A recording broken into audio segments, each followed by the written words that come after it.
Hello guys, welcome back to the HardReset.Info channel.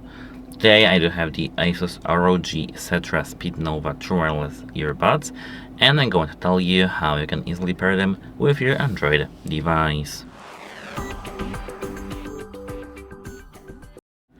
So here I do have the Google Pixel 8, and the first thing we're gonna do is to go to the settings right here.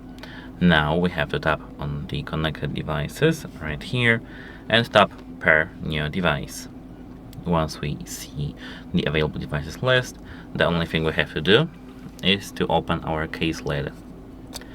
Now when the case is opened, if this is our first pairing with our device and the second ones are brand new, we don't have to do nothing. They will appear in the available devices list in a moment.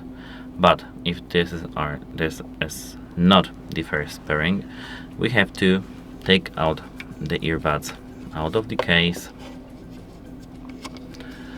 and hold the right earbud on the touch panel for the 3 seconds.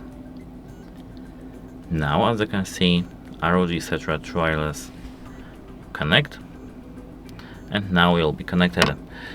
If this is your first pairing mode, if this is your first pairing and you don't see your headphones, do the same as it is here. Don't worry. Now this will be connected in a moment, and that's it. Hope it helps you and have a nice day. Goodbye.